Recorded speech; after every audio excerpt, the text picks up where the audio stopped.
Un saludo muy especial para todos. En este punto de la tertulia cristiana quiero presentarles al padre Julio César Caro Lopera. Él es el director de Pastoral y Bienestar de la Universidad Católica del Norte. Y le agradecemos que muy amablemente ha querido estar con nosotros en este espacio de conversación.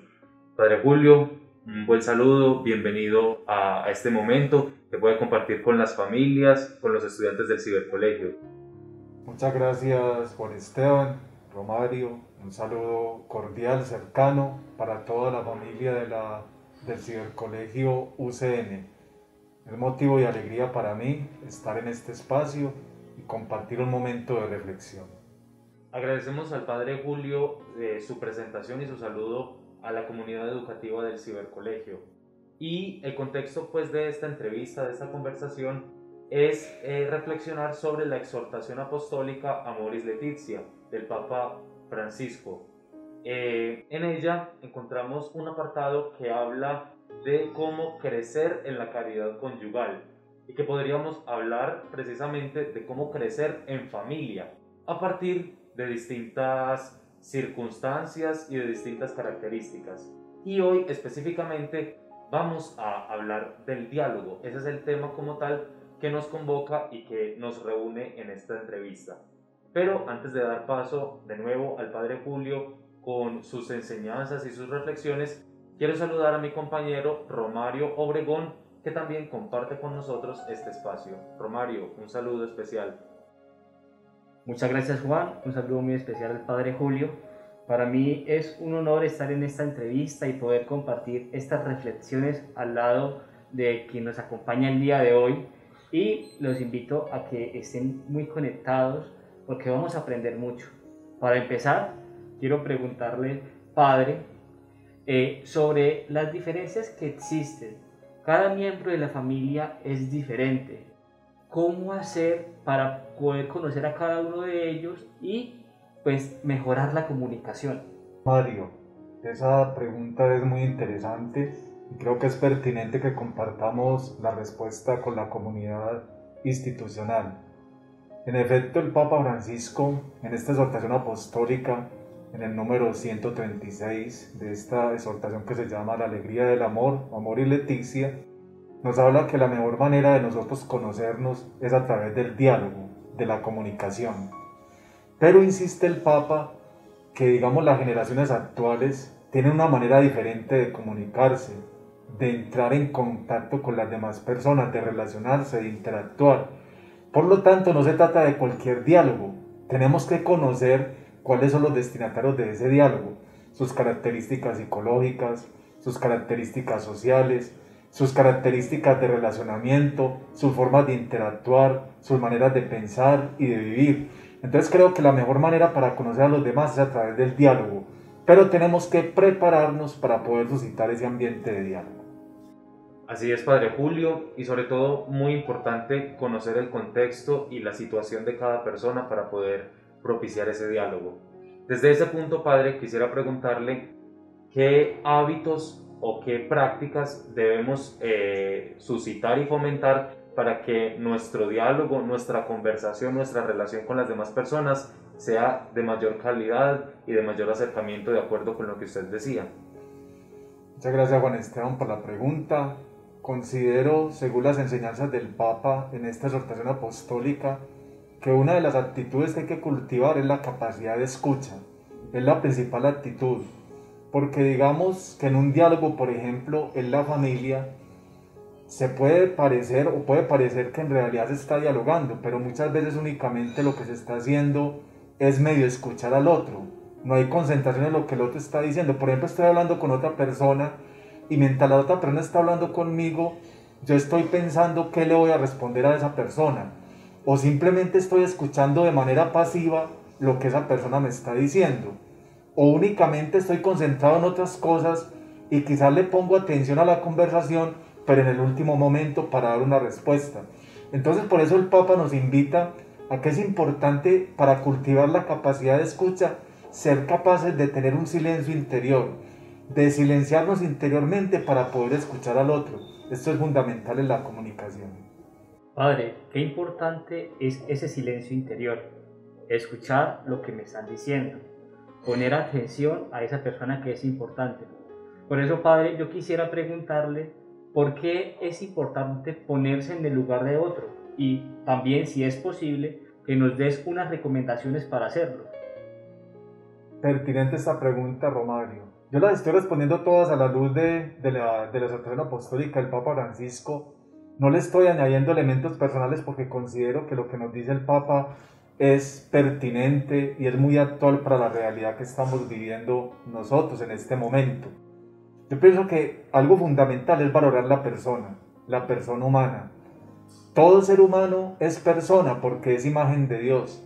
Todo ser humano es persona porque ha sido creada por Dios. Y Dios, digamos, de que nos creó a cada uno de nosotros como seres únicos e irrepetibles.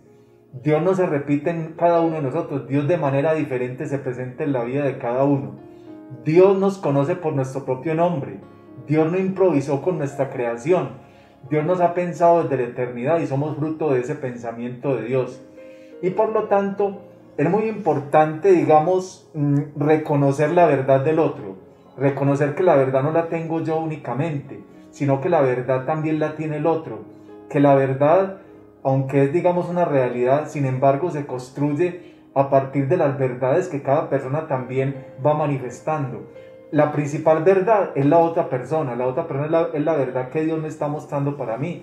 Por eso yo tengo que reconocer en el otro a un ser verdadero, a un ser que está comunicando opiniones que son importantes, opiniones que dignifican y opiniones que construyen la sociedad. Qué importante, Padre Julio, Romario y comunidad educativa, reconocer la importancia que tiene la otra persona, no solamente porque es uno más, sino porque, como lo decía el Padre, es fruto de un pensamiento de Dios, es parte de un plan de Dios por el bien de todos. Y pues muchas veces nosotros podemos omitir esto o no recordarlo y surgen interferencias en la comunicación, en el diálogo. Y quisiera preguntarle, Padre, sobre esto. ¿Qué tipos de obstáculos o de interferencias hay en la comunicación con los otros que afectan precisamente esta relación? Para que no haya interferencias en la comunicación, Juan Esteban, nos expresa el Papa claramente dos ideas. En primer lugar, tiene que haber amplitud mental, es decir, yo no puedo cerrarme en mis propias ideas, no puedo encerrarme en lo que pienso, en lo que siento, no puedo encerrarme únicamente en mis actuaciones, sino que tengo que ampliar mi mente para comprender también el pensamiento, la acción, el sentimiento, los valores de la otra persona.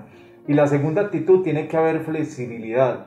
No puedo ser rígido en mis posiciones, no puedo llegar a caer en un fanatismo con respecto a lo que pienso, o únicamente centrarme en ideologías. Yo tengo que ser un poco flexible para poder dialogar con el otro, para que no haya interferencia en la comunicación.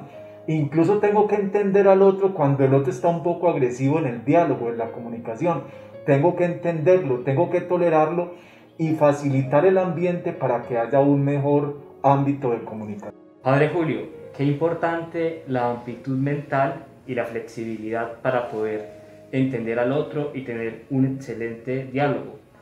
Quisiera preguntarle en esta oportunidad respecto a si es necesario siempre tener la razón y también cómo dejar de ver al otro como un competidor. Romario, con esa pregunta que me haces en este momento, quiero remitirme a lo que afirma el Papa Francisco en esta exhortación apostólica. Él nos dice en primer lugar que no podemos cerrarnos únicamente en nuestra verdad, sino que tenemos que reconocer también la verdad que hay en el otro. No podemos tener una mentalidad cerrada. Pero nos dice el Papa Francisco que es fundamental, para no ver al otro como un competidor, en primer lugar me tengo que preocupar por él. Tengo que mirarlo como persona, como ser humano, como otro que esté intercambiando comunicación conmigo. Y en segundo lugar, tengo que dejarme guiar por un sentimiento que es fundamental en las relaciones, el sentimiento del amor. Si yo amo a la otra persona, si yo le brindo cercanía, si le brindo amistad, si le brindo afectividad, esa persona se va a sentir muy bien conversando conmigo. Pero cuando la otra persona me mira como un juez, como alguien que la va a juzgar, como alguien que va a determinar si lo que está diciendo esa persona es verdadero o es falso, o es verdad o es mentira, la comunicación no va a fluir. Para que la comunicación fluya, tengo que preocuparme por el otro y tengo que realizar, o mejor, permitir que esa conversación se inspire en el amor y en la amistad. Padre, muchas gracias por estos aportes, porque de verdad que nos sirven mucho para nuestras familias, no solamente las del cibercolegio, sino en general. Y precisamente el Papa Francisco ha querido pensar en todas las familias para construir a partir de bases sólidas el fundamento de su hogar. Y para finalizar, le quisiera preguntar cómo podemos enriquecer nuestra vida espiritual, nuestra vida interior, para poder propiciar un mejor diálogo, ya que de alguna manera todo parte es de la riqueza que podamos propiciar desde nuestro interior. Y también quisiera pedirle si nos da un consejo, una recomendación a todas las familias del cibercolegio para poder aplicar estas enseñanzas del Papa Francisco. Muchas gracias, Juan Esteban, por esa pregunta que creo que concluye de una manera magistral este diálogo que hemos suscitado en este momento. En primer lugar, pues todas las anteriores respuestas a las preguntas que me han hecho se refieren a la realidad de la familia, al diálogo en la familia, indudablemente el diálogo entre esposo y esposa, el diálogo entre padres e hijos y cualquier tipo de diálogo, no necesariamente el diálogo de la familia, sino cualquier diálogo que nosotros establezcamos. Pero en esta pregunta sí quiero centrarme concretamente en la familia. Es muy importante prepararse para el diálogo. O sea, todo en la vida requiere una preparación. La Iglesia últimamente nos ha insistido en que la preparación para el matrimonio no se puede reducir a una charla de 3 horas o a una preparación de 3 días. La preparación para el matrimonio tiene que ser más amplia. Y también para el diálogo hay que prepararse. ¿Cómo hay que prepararse para el diálogo? Con la lectura. Queridos padres de familia, cultivemos la lectura. Podemos leer libros muy importantes que nos formen en el diálogo. La doctrina social de la Iglesia nos ofrece esos elementos. En la última encíclica también del Papa Francisco sobre la fraternidad, la amistad social, se nos dan elementos muy importantes sobre el diálogo. Qué bueno que ustedes en su casa leyeran esa encíclica. Se llama Todos somos hermanos o Fratelli Tutti. Todos somos hermanos. Es una manera de acercarnos también al diálogo. Y leer otros libros, por ejemplo, libros sobre crecimiento personal, sobre crecimiento de pareja, sobre vida de pareja, sobre matrimonio. Entonces, lo primero es que para el diálogo hay que prepararse. ¿Cómo se prepara uno también para el diálogo? No solamente con la lectura, también con la oración. Hay que orar en familia, queridas familias, hay que orar. Estoy respondiendo la pregunta que está dividida en dos momentos. La estoy respondiendo de una manera única, es decir, estoy dando la respuesta y a la vez estoy dando los consejos para que en la familia tratemos de aplicar esto. Oremos en familia, tratemos de sacar momentos de interiorización, tratemos de prepararnos convenientemente para el diálogo, tratemos también de conocer un poco la sociedad. También es importante ver las noticias, estar informados de la realidad, porque esa realidad nos da elementos para el diálogo, porque en el diálogo no solamente intervienen el esposo y la esposa, los padres entre sí, sino que también hay unos hijos que hay que educar. Por lo tanto, también hay que leer la realidad, hay que conocer la realidad para orientar a los hijos. Qué buena conversación hemos tenido el día de hoy. Padre Julio, queremos agradecerle en nombre de la comunidad educativa del Cibercolegio UCN por podernos brindar su conocimiento y poder entender de una manera más cercana esta exhortación apostólica del Papa Francisco. Por eso, Padre, gracias, y comunidad, oremos por el Padre y vivamos esta tertulia cristiana de la mejor manera. Muchas gracias a ustedes. Quiero agradecer a Juan Esteban, a Romario, por ser las personas que suscitaron este diálogo. Quiero agradecer también a toda la comunidad del cibercolegio, a los docentes, a los padres de familia, a los estudiantes, a toda la comunidad en general, su apertura para vivir este espacio de formación sobre la exhortación apostólica del Papa Francisco.